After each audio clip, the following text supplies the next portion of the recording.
Et à la une de l'actu, Mélodie, un nouveau mouvement de grève chez les médecins généralistes contre le projet de réforme de santé. Une réforme qui mettrait en danger leur profession. Généralisation du tiers payant, absence de revalorisation tarifaire, soins confiés aux infirmiers ou pharmaciens. Ils continuent à dénoncer de nombreux points de la loi de santé. Malgré une mobilisation entamée à la fin de l'année, les généralistes considèrent qu'ils n'ont pas été entendus. Hors de question d'arrêter la pression alors qu'ils n'ont rien obtenu de concret. À l'appel de leur principal syndicat, les médecins généralistes étaient donc invités à fermer leur cabinet aujourd'hui. On écoute le docteur Pierre Trileski.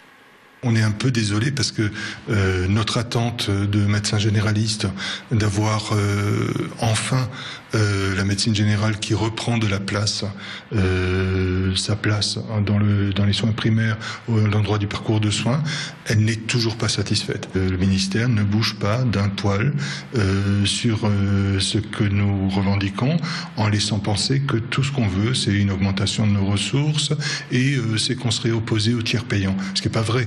Le tiers payant serait utilisable à condition qu'il soit garanti. Par contre, nous faire assumer tous les risques financiers du tiers payant, c'est pas possible. J'ai décidé de ne pas fermer mon cabinet parce que j'ai des patients fragiles et mon but, c'est certainement pas d'empêcher les gens de se soigner. Donc je fais mon travail, j'accueille. Par contre, je fais une grève des télétransmissions, je fais une grève administrative. Le médecin de proximité, il faut l'aider, il faut le favoriser pour qu'il puisse faire son boulot. Je suis très inquiet parce que les jeunes sont conscients de cette exigence de qualité professionnelle et ils se disent en ce moment quand je vais être généraliste, je suis pas sûr d'avoir les moyens qui me permettront de faire mon boulot comme je voudrais le faire. C'est vraiment ça que j'attends, montrer des signes que le gouvernement a saisi l'importance et est prêt à investir sur la médecine générale. À ce moment-là, je suis certain que les choses s'apaiseront et qu'on va enfin pouvoir discuter pour le bien des gens. La région Alsace participe à une initiative interrégionale unique, le dispositif Cap Innov Est. Il s'agit d'un fonds d'amorçage qui permet le financement de jeunes sociétés innovantes, des start-up dans le secteur des sciences de la vie, de la santé ou du numérique. Ces entreprises bénéficiaires doivent avoir moins de 8 ans d'existence, exercer une activité économique en Alsace, en Bourgogne ou en Franche-Comté et présenter un grand potentiel de croissance. Le dispositif Cap Innov Est et ses enjeux économiques ont été présentés hier à Paris en présence des présidents des 3 régions concernées. Réaction recueillie sur place par Anna Britz.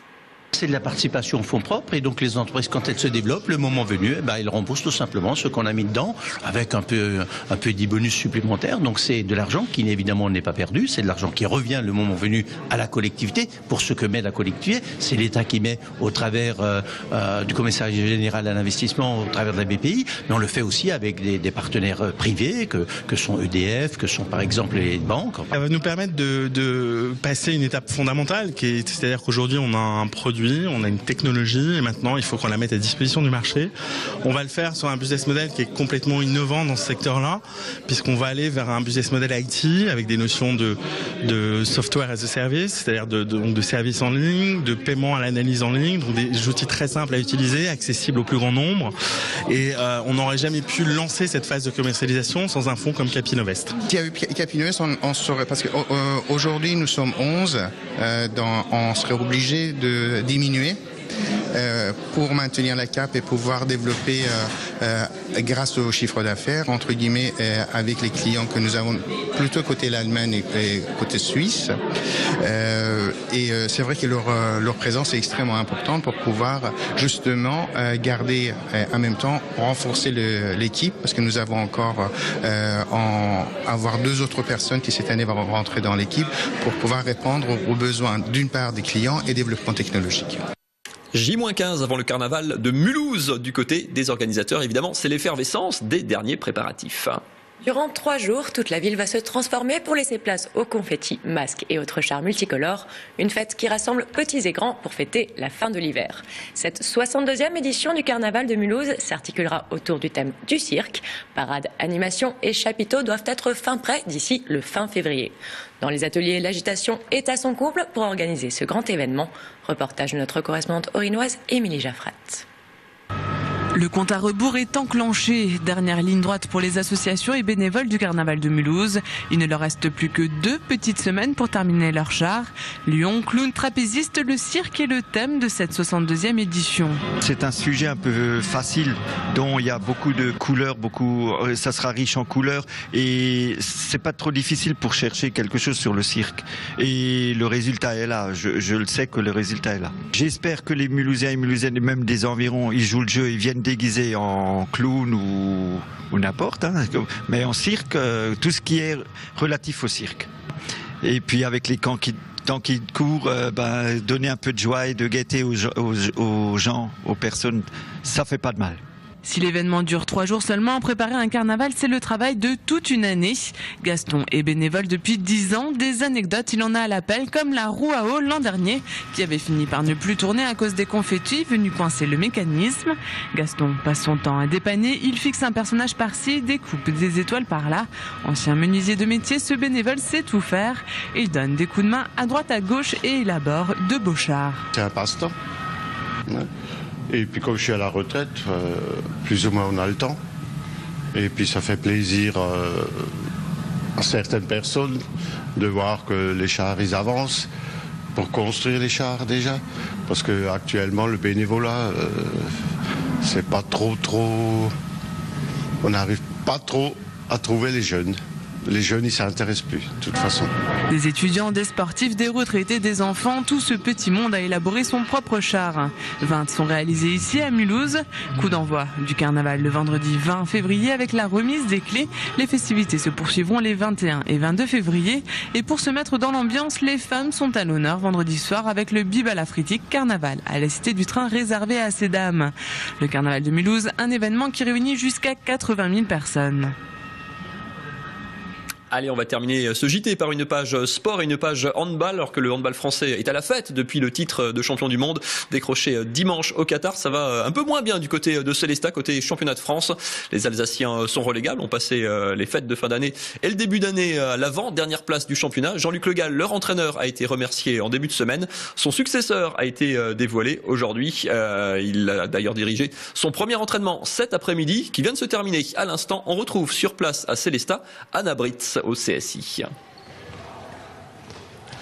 Oui, l'entraînement effectivement est en train de se finir et à mes côtés le tout nouvel entraîneur Christian Godin. Alors votre premier feeling sur l'entraînement et le club? Bah écoutez, tout s'est bien passé. C'était très agréable pour moi de retrouver le terrain. Et bon, je pense que les joueurs sont bien investis ce soir. Bon, c'est vrai que on a très peu de temps pour préparer le match de demain, puisqu'on a eu que cette séance. Mais enfin bon, j'espère que ce sera suffisant pour aller se qualifier en Coupe de France demain. Alors votre nomination est toute récente, vous êtes arrivé ce matin à Célestat, vous avez signé votre contrat, premier entraînement et vous le disiez, demain matin vous partez à Saran pour le premier match de Coupe de France. C'est une entrée en matière assez chargée? Ouais, mais enfin bon, ouais, c'est pas une surprise non plus. Hein. Je savais à quoi je m'attendre en venant ici aujourd'hui. Donc voilà, bon, c'est vrai qu'au niveau du timing, c'est pas forcément l'idéal. Maintenant, il faut s'adapter tout simplement. Vous avez parlé du match de demain, mais bon, dès mercredi, on a un match de championnat puisque la deuxième phase reprend ses droits. Donc ça va, voilà, le timing est short, mais bon. Il faudra faire avec. Vous le dites, l'objectif c'est plutôt le championnat. Les résultats étaient un peu compliqués pour le SAHB. L'objectif donc c'est de travailler là-dessus pour remonter au plus vite possible. Bah bien sûr, je pense que Célestat et l'Alsace tout entière n'a pas envie de voir ce club descendre en 2e division. Donc il y a du très bon travail qui a été fait durant plusieurs années. Il ne faut pas l'oublier. Je vais essayer de continuer en y apportant ma philosophie et ma touche par rapport à ça. Mais bon, ce sera pas une mission facile, c'est compliqué parce que la situation est pas forcément la meilleure. Hein. Donc on va tout faire. Je pense que les joueurs en sont conscients. Le président Christian Meyer, le directeur sportif, leur ont parlé. Moi-même juste avant l'entraînement ce soir. Donc je pense qu'on est tous conscients de ce qui nous attend et il faudra faire front et ce tous ensemble jusqu'à la fin. On vous laisse repartir à l'entraînement. Merci. Donc voilà, demain match de Coupe de France à Saran et dès la semaine prochaine le SHB prendra la direction de Chambéry en championnat et le prochain match à domicile ici à Célestat, ce sera contre Montpellier le 18 février. Merci beaucoup Anna. Montpellier, le champion de France en plus. Programme pas évident pour les Célestadiens. Et baptême du feu donc pour leur nouvel entraîneur. Allez, on passe à l'image du jour, sélectionnée pour vous et commentée par Olivier Anne. C'est un quiz aujourd'hui. Avez-vous une culture pub? Une agence alsacienne a lancé aujourd'hui un quiz plutôt marrant et ouvert à tous. Et allez, on vous aide un peu. En informatique, un cookie n'est pas un chanteur des années 80.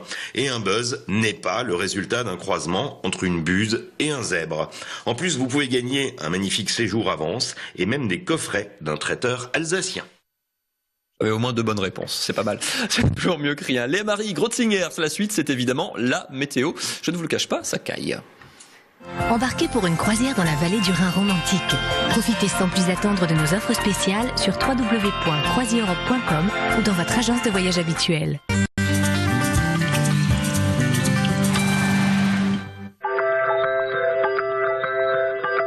Bonsoir à tous, demain il y aura comme un parfum de Noël en retard en Alsace et pour cause, les flocons continueront de tomber sur toute la région. En matinée, les températures se stabilisent, comptez une minimale de -6 degrés pour le Haut-Rhin et -5 degrés pour le Bas-Rhin. L'après-midi, la neige continue de tomber sur toute l'Alsace, épargnant toutefois Strasbourg. Le soleil brillera à l'est du Rhin. Les températures auront légèrement augmenté, comptez une minimale de -1 degré à Colmar ainsi qu'à Kingersheim et 0 degré pour le Bas-Rhin.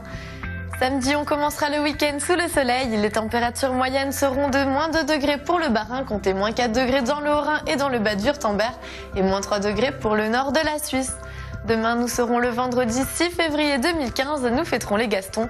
Le soleil se lèvera à 7h50 pour aller se coucher à 17h39. Nous gagnerons donc 3 minutes de soleil.